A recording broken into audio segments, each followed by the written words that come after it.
Vous êtes monarchiste, je crois. Moi, j'ai une tendance à aimer plutôt le pouvoir d'un seul avec un bon conseil, ouais.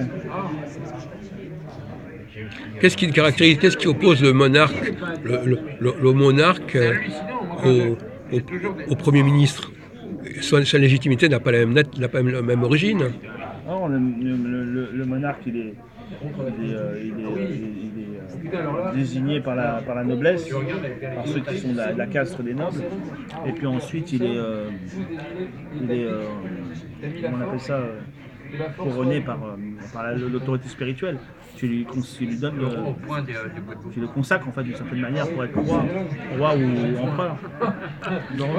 Alors, je vais vous poser la question comme ça, comment en France on pourrait rétablir, parce que c'est peut-être pas tout à fait la bonne définition celle-là, mais enfin, pas grave. Comment en France on pourrait rétablir une forme de, parce qu'un pouvoir qui ne serait pas forcément résultat de l'élection? Mais j'aime bien tes vidéos, tes trucs. Non, tes trucs. Apparemment, depuis 1789, partout, sur toute la Terre, tout va dans le sens d'une sorte de pouvoir du peuple, de démocratie, soit ceci, soit cela. Il y a que, ils ont, même si c'est pas. Écoutez, vous savez quand se sont terminés les grands empires européens? Là, j'ai bien choisi, tu vois, mais... En quelle année? 18 là. Oui, bah c'est pas 1989. C'est pas 1789. Non, mais c'est passé du temps entre les deux. Mais depuis, la démocratie n'a fait que progresser justement. Parce que à ce moment-là, elle progressait vers l'Est. On a l'Autriche-Hongrie, le principe des nationalités. Et dans le monde, il n'y a que la démocratie qui avance. Les autres régimes, les régimes ne sont pas démocrates. Même si c'était des régimes parfaits où les gens seraient très heureux, parce que c'est pas des régimes où le peuple a une certaine importance. C'est normal avant. Vous savez dans quelle région du monde les royautés ont mieux tenu par rapport à des démocraties qui sont écroulées? En Asie, non? Non. Dans le monde? Anglo-saxon? Non. Il n'y avait pas des monarchies, mais enfin anglo-saxons. Les monarchies héréditaires, enfin les monarchies. Ah ouais. Ah, dans le monde, il y a le Maroc, tout ça. Le monde arabe. Le monde arabe, ouais. Les pays qui se sont écroulés sont des pays où il n'y avait pas d'hérédité. Ouais. La Syrie, le type était quand même le fils de son père. Chez les Marocains, bah, ils n'ont pas eu trop de problèmes, etc. Ouais. Alors je reviens sur cette question. En France, c'est un exercice purement intellectuel. Vu la situation française, le président de la République, il est l'élu du peuple. Donc lui, il n'a pas la statut d'un monarque, puisqu'il est élu du peuple. Mais quel est le personnage de l'État qui n'est pas l'élu du peuple et qui pourrait, lui, effectivement, avoir cette dimension monarchique? Le Premier ministre. Oui, le Premier ministre. Pourquoi le Premier ministre? Il est désigné pour ça. Oui, donc le président de la République peut très bien désigner un personnage qui ne sera pas l'élu du peuple. Ouais. Vous avez un exemple dans l'histoire de la France de ces dernières décennies d'un personnage relativement fort qui n'était pas l'élu du peuple et qui est devenu un Premier ministre important. Pompidou. Mais t'as vu, quand j'ai senti l'américain, quand j'ai fait cette photo-là, j'avais bien choisi. Ouais, t'as bien choisi. Premier ministre, non? Mais Oui, bah, Pompidou, effectivement. Oui, d'accord, oui. Non, mais un cas beaucoup plus connu. Lui, il a une bedaine ouverte. Faut trouver un En 1976,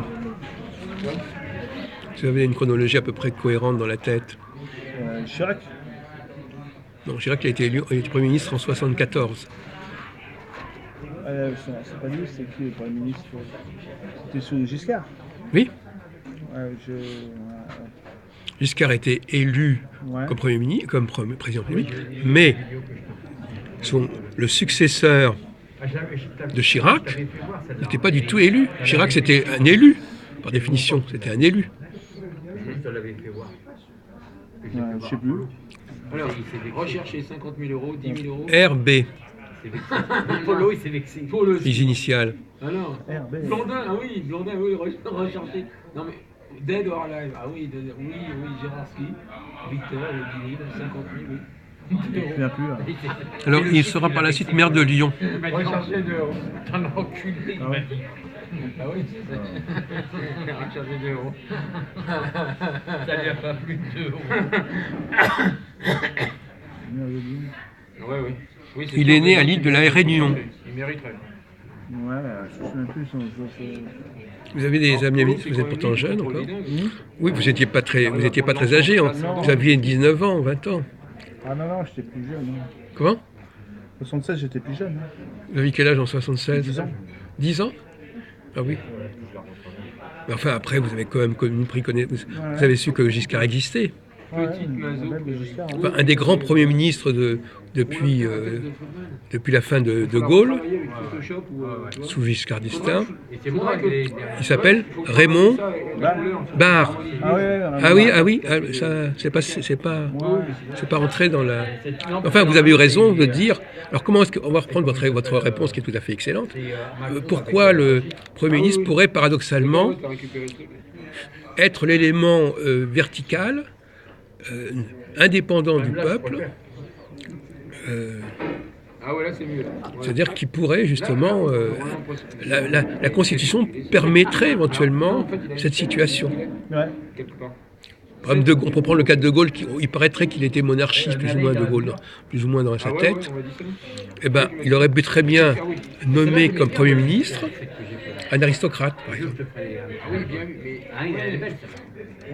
Il aurait pu rétablir quelque part la monarchie par le biais du Premier ministre.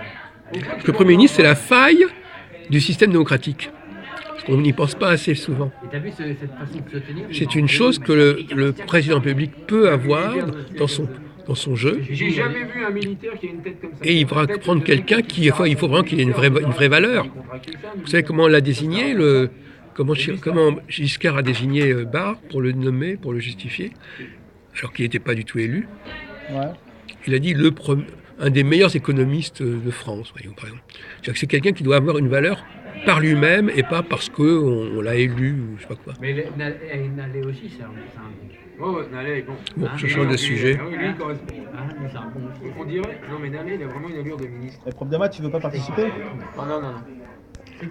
Il participe d'ailleurs, mais en nous faisant chier.